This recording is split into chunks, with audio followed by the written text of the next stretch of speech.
बनारस, जिसे काशी और वाराणसी के नाम से भी जाना जाता है, भारत के उत्तर प्रदेश राज्य के मां गंगा के तट पर स्थित एक प्राचीन नगर, जिसे हिंदू धर्म में सबसे महत्वपूर्ण तीर्थ माना गया है। सांस्कृतिक और धार्मिक दोनों दृष्टिकोण से बनारस का एक अपना ही स्थान है। बनारस में ही भारत के कई विद्वान, लेखक, कवि जैसे जयशंकर प्रसाद, कबीर, वल्लभाचार्य, रविदास रहे और स्वामी तुलसीदास जी ने भी हिंदू धर्म के एक परम पूज्य ग्रंथ श्री रामचरितमानस बनारस में ही लिखी। ऐसा नगर जो शिव भक्ति और राम भक्ति में हमेशा विलीन रहता है। उसी बनारस के गंगा तट के किनारे पर बने एक प्राचीन मंदिर में राम स्तुति गूंज रही थी। पंडित वेदांत मिश्रा राम भक्ति में विलीन राम स्तुति गा रहे थे और मंदिर में जितने भी भक्त थे वो भी उनके साथ साथ राम जी की भक्ति में विलीन थे। ये दृश्य इतना मन लुभावन था कि मंदिर में जितने भी भक्त थे वो भी राम स्तुति गा रहे थे। राम स्तुति के पूर्ण होते ही पंडित वेदांत मिश्रा सब में प्रसाद बांटते हैं और फिर मंदिर से बाहर निकलते हैं। बाहर जितने भी कुत्ते, बंदर और जानवर उन्हें दिखाई देते हैं उन सब में रोटियां और फल बांटते हैं। ये उनका दिनचर्या था। पंडित वेदांत मिश्रा, जो आज से 2 साल पहले बस वेदांत मिश्रा थे और उनके गांव में सब उन्हें पागल कहते थे। वेदांत उत्तराखंड राज्य के भीमतल में रहते थे।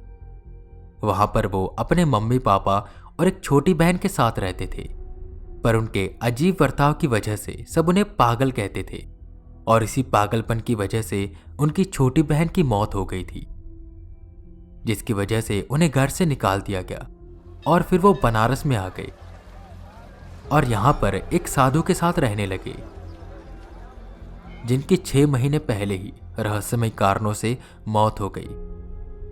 और उनकी मौत के बाद वेदांत मिश्रा पंडित वेदांत मिश्रा हो गए और उस मंदिर के पुजारी बन गए, जो कि एक बहुत ही प्राचीन मंदिर माना जाता है। वो शुरू से ही भगवान राम के भक्त थे और इस मंदिर में भी वो भगवान राम की सेवा में लग गए।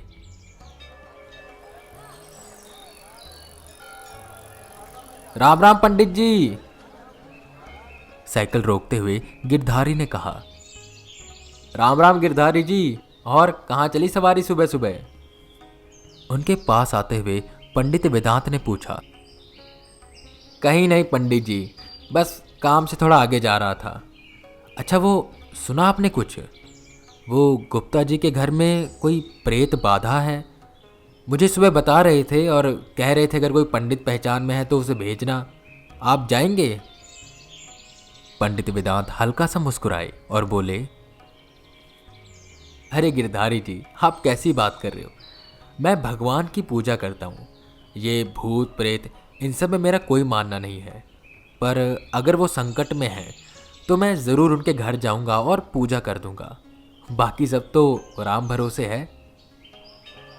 गिरधारी जी वहाँ से चले जाते हैं और पंडित वेदांत गंगा तट पर आते हैं और गंगा मैया की तरफ देखते हुए कुछ सोचने लगते हैं कि तभी दूर से एक पत्ते के दोने में जलता हुआ दिया उनके पास आता है।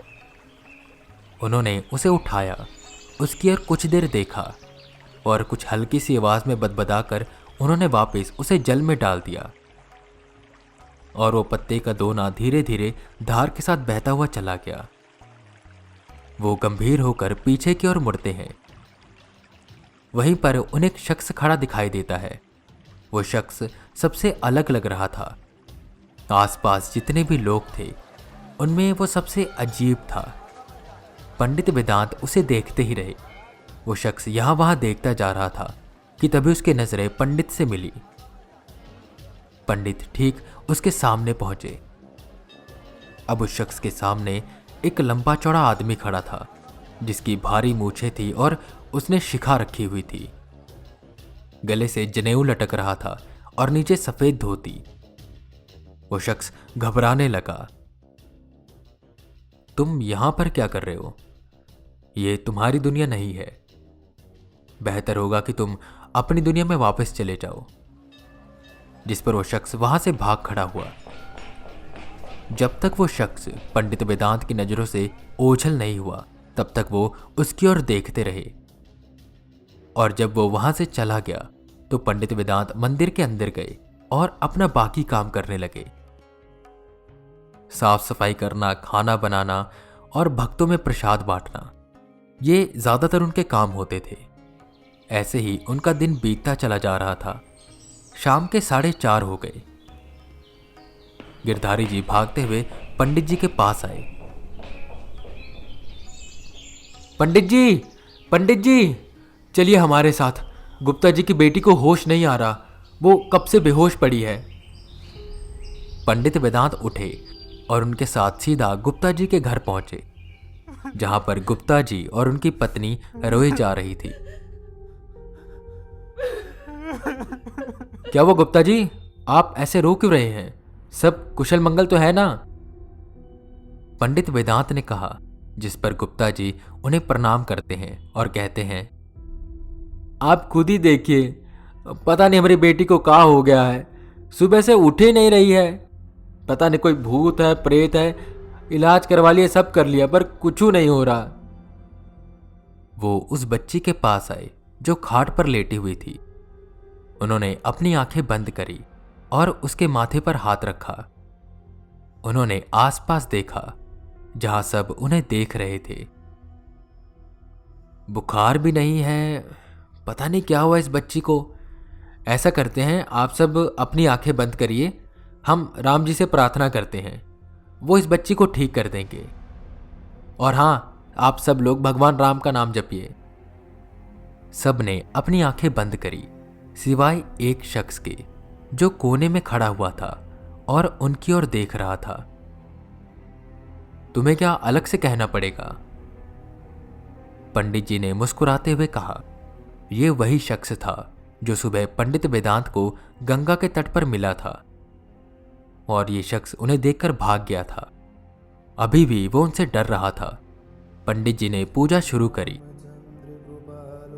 और वो उठकर उस शख्स के पास पहुंचे। उसके पास जाकर उन्होंने कुछ अलग तरह के मंत्र पढ़ने शुरू किए, और देखते ही देखते पंडित जी मुस्कुराए और उन्होंने उसका नाम पूछा, श्रीकांत। और देखते ही देखते वो शख्स गायब हो गया। पंडित वेदांत ने गुप्ता जी की बेटी के चेहरे पर पानी के छींटे मारे, जिससे वो होश में आ गई। उसकी आवाज सुनकर सबने अपनी आंखें खोली। बच्ची को सही सलामत देखकर गुप्ता जी उसे अपने सीने से लगाते हैं और पंडित वेदांत का धन्यवाद करते हैं, जिस पर पंडित बस इतना कहते हैं, आप मुझे धन्यवाद मत कहिए, धन्यवाद कहना है तो भगवान राम जी को कहिए, ये सब उनकी कृपा से हुआ है। आखिर में होई सोई जो राम रचि राखा। इतना बोलकर वो वहां से चले गए। सब अचंभित थे, क्योंकि उन्होंने सुना था पंडित जी ने एकदम से मंत्रों का जप बदल दिया था। उनमें कोई ना कोई तो खास बात थी, पर क्या ये कोई भी नहीं जानता था। यहीं हल्का हल्का अंधेरा हो गया था। शाम की आरती का समय हो रहा था। पंडित वेदांत आए, उन्होंने स्नान किया और शाम की आरती करने लगे।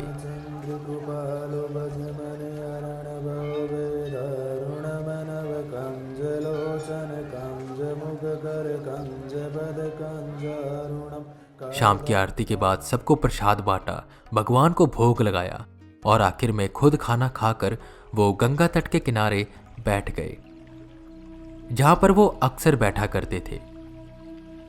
सामने के तट पर एक चिता जल के शांत हुई थी। सब जा चुके थे, बस वहां पर एक शख्स था जो खड़ा था और गंगा नदी की ओर देख रहा था। शायद वो ये सोच रहा था कि जिंदगी का सत्य यही है, मौत, जहां उसके साथ कोई भी नहीं होता। पैसे, रिश्ते, प्यार, दोस्त सब यहीं पर खत्म। उसके चेहरे पर एक मुस्कान आई। उसने सामने तट की ओर देखा, जहां पर पंडित वेदांत बैठे हुए थे और उसी की ओर देख रहे थे। पंडित वेदांत ने अपने हाथ जोड़े और उन्हें प्रणाम किया, और उसने भी सामने से अपने हाथ जोड़ दिए। और उसके अगले क्षण में ही वो शख्स एक सफ़ेद रोशनी के छोटे से गोले में बदल गया और गंगा नदी में जितने दिए बह रहे थे उनमें से किसी एक दिए में जाकर गुम हो गया। पंडित वेदांत भी एक पत्ते के दोने में एक दिया जलाते हैं, 2 फूल डालते हैं और हर हर महादेव करके श्रीकांत का नाम लेते हैं और उसे गंगा मैया की गोद में डाल देते हैं। धीरे धीरे जल की धारा के साथ वो आगे बढ़ता रहता है। सभी रूहें बुरी नहीं होती, कई रूहें बस मुक्ति के इंतजार में होती है। उन्हें जैसे ही मुक्ति मिल जाती है वो इस दुनिया से चली जाती हैं। इतना सोचकर वो उठे और वापस से मंदिर में आ गए। वहां वो अपने कक्ष में पहुंचे। वो आराम से लेटे ही थे कि तभी उनके फोन में एक मैसेज आया। उस मैसेज में एक लोकेशन लिखी हुई थी। ये लोकेशन बठिंडा पंजाब की थी। उन्होंने अपने खाट के नीचे रखे एक बड़े से बैग को निकाला। वो उसमें से कुछ सामान निकालकर एक बैग में भरने लगे। सारा सामान रखने के बाद वो एक दूसरे पंडित के पास पहुंचे। उन्होंने उसे बताया कि वो ज़रूरी काम से उत्तराखंड जा रहे हैं और वो अपने साथ एक बैग लिए वहां से निकल जाते हैं। वो बनारस से पहले लखनऊ जाते हैं, जहां पर एक होटल में उन्होंने अपने कपड़े बदले। Peach pink shirt, black pant, हाथ में घड़ी और आंखों पे सनग्लासेस। अब उनकी लुक पूरी तरह से चेंज हो गई थी, क्योंकि अब वो पंडित वेदांत मिश्रा से बस वेदा बन गए थे।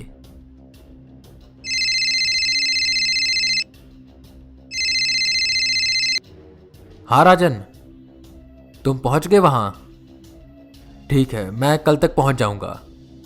मेरे पहुंचने तक तुम सारी मशीन लगा दो और जितनी इंफॉर्मेशन कलेक्ट कर सकते हो उस एंटिटी के बारे में कलेक्ट करो। बाकी मैं आकर देखता हूं।